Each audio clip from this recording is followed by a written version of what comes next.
क्या अदानी अमेरिका जाते ही अरेस्ट हो जाएंगे? क्या है अदानी का 2000 करोड़ का घूस मामला? किस बेसिस पे यूएस के डिस्ट्रिक्ट कोर्ट अदानी पे केस चला रही है, जबकि घूस तो इंडिया में दिया गया? क्या सच में विदेशी ताकत अदानी को रोकना चाहती है? कैसे विदेशी कंपनियां ये सब कर पैसा कमाते हैं? कैसे इन सब का भारत के इकोनॉमी पर असर पड़ता है? कैसे इन सब का भारत के पॉलिटिक्स और आम जनता पे असर पड़ रहा है? नमस्कार, मैं विवेक सिंह। आज एनालिसिस करेंगे कि देश में सबसे चल रहे चर्चित मुद्दा अदानी के 2000 करोड़ के घूस मामले पे बात करेंगे। मैं आपको पूरा कोशिश करूंगा कि एकदम आसान भाषा में एक केस को समझाएं। चलिए अब शुरू करते हैं। 20 नवंबर 2024 को अमेरिका के न्यूयॉर्क कोर्ट में कुछ एविडेंस रखे जाते हैं जज के सामने, जिसमें पता चलता है कि अदानी ग्रुप ने 2000 करोड़ से भी ज्यादा के घूस इंडियन गवर्नमेंट के ऑफिसरों को दिए गए हैं। इसमें से कुछ इंडियन स्टेट के भी नाम आ रहे हैं, जैसे तेलंगाना में 100 करोड़ दिए गए अदानी फाउंडेशन से, लेकिन वहाँ के सीएम रेवंत रेड्डी ने इससे इनकार किया है। और दूसरा आंध्र प्रदेश के भी नाम आता है, जिसके बाद वहाँ के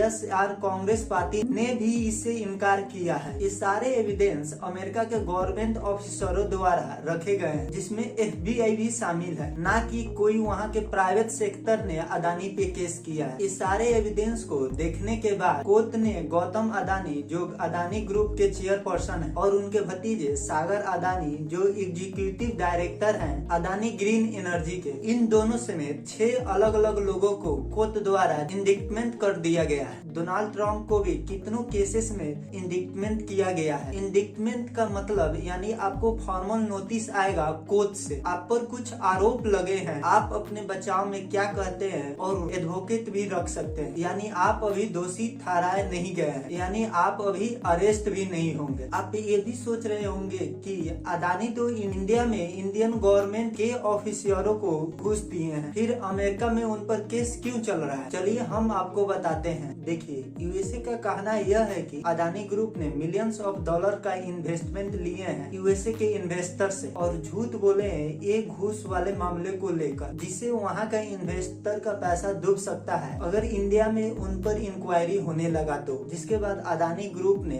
अपने मीडिया स्टेटमेंट में इन सारे चीजों को बेसलेस करार दिया है और कहा है कि जब तक हम गलत साबित नहीं होते हैं तब तक हम निर्दोष हैं। उसके बाद हर बार की तरह इस बार भी ऑपोजिशन के लीडर राहुल गांधी ने प्रेस कॉन्फ्रेंस किया और सरकार से अदानी को अरेस्ट करने की मांग रखी, और जेपीसी यानी ज्वाइंट पार्लियामेंट्री कमेटी, जिसे इस सारे स्कैम को इन्वेस्टिगेशन किया जा सके। हाल ही में सेबी ने अदानी ग्रुप के 2400 स्टॉक का इन्वेस्टिगेशन किया है, जिसका रिपोर्ट वो सुप्रीम कोर्ट में जमा करने वाली है। सबसे पहले हम आपको सेबी क्या है ये समझाते हैं। सेबी एक इन्वेस्टिगेशन एजेंसी है जो इंडियन स्टॉक मार्केट पर ध्यान देती है कि कोई कंपनी अपने स्टॉक को गलत तरह से ऑपरेट तो नहीं कर रही है। ये जो सेबी का रिपोर्ट है, ये हिंडनबर्ग द्वारा लगाए हुए आरोपों का इन्वेस्टिगेशन है, और तभी सुप्रीम कोर्ट में एक नया एप्लीकेशन दिया गया है, जिसमें सेबी पर आरोप लगाया गया है कि ये अदानी के स्टॉक को अच्छे तरीका से इन्वेस्टिगेशन नहीं किए हैं, जिससे अब सेबी पे भी सवाल उठ रहे हैं। देखिए, पहले भी अदानी और हिंडनबर्ग का एलिगेशन का केस सुप्रीम कोर्ट में गया था, पर उस समय अदानी को सुप्रीम कोर्ट ने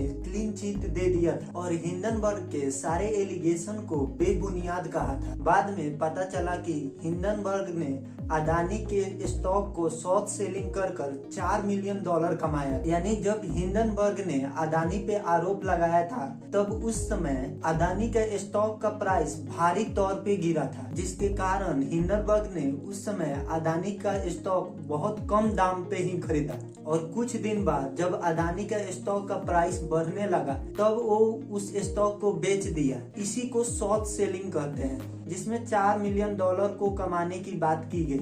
अब आप ही बताइए कि हम इस समय यूएसए के कोर्ट के लगाए हुए आरोप को अदानी पर सही माने या गलत माने? बेसिकली अदानी ट्रंप के समर्थन माने जाते हैं, क्योंकि ये केस सरकार द्वारा किया गया है और उनके एजेंसियों द्वारा। ये भी हो सकता है कि अभी जो सरकार चल रही है वो अदानी को पसंद ना करती हो। जिस तरह हिंडनबर्ग ने शॉर्ट सेलिंग कर पैसा कमाया था, उसी प्रकार का ये भी एक मामला हो सकता है। जब हिंडनबर्ग ने अदानी पे आरोप लगाया था, तो उस समय 7 लाख करोड़ का नुकसान हुआ था अदानी स्टॉक को। बेसिकली ये अदानी का लॉस नहीं, बल्कि इंडियन शेयर मार्केट का ही लॉस था। बेसिकली बाहर की कोई भी एजेंसियां कुछ भी आरोप लगा देती है, जिसके चलते इंडियन शेयर मार्केट को बहुत ज्यादा नुकसान झेलना पड़ता है। इस 2000 करोड़ के घूस वाला केस में भी उसी तरह हुआ।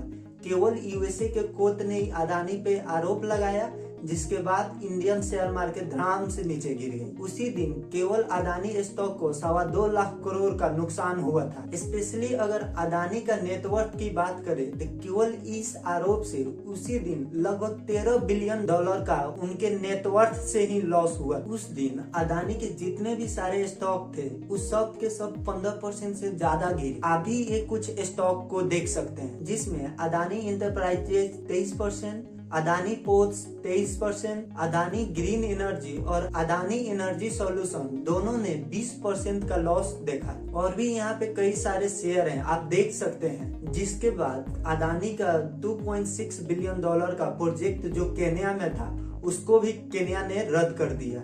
आपको क्या लगता है, अदानी अपनी इस सारे स्टॉक को फिर से रिवाइव कर पाएंगे? मुझे तो लगता है हाँ, जरूर कर पाएंगे, क्योंकि अभी बहुत सारे न्यूज में बताया जा रहा है कि अदानी जस्ट दूसरे दिन ही लगभग 6% स्टॉक को रिवाइव कर लिया है। पर मैं ये कहना चाहता हूँ कि जो बीच में जो भी अदानी के स्टॉक गिरा था वो बेसिकली अदानी का स्टॉक नहीं बल्कि इंडियन शेयर मार्केट का स्टॉक था, जिसमें इंडियन इन्वेस्टर का ज्यादा पैसा लगा था, जिसमें भारतीय लोगों का रुपया का नुकसान हुआ और हमारे जीडीपी पे भी इसका असर पड़ा। इससे ये पता चलता है कि बाहर की एजेंसियां इंडिया के ग्रोथ को रोकना चाहती है और इंडियंस को आगे देखना नहीं चाहती है, जबकि ये केवल आरोप ही लगाते हैं, कुछ साबित नहीं कर पाते हैं। चाहे वो हिंडनबर्ग हो और चाहे वो यूएसए के डिस्ट्रिक्ट कोर्ट हो, पर ये लोग आज तक कुछ नहीं साबित कर पाए हैं। आप इससे क्या समझते हैं? अपनी राय कमेंट में जरूर दें और इसी तरह के जानकारी के लिए चैनल को सब्सक्राइब करें। आपका दिन शुभ हो। जय हिंद।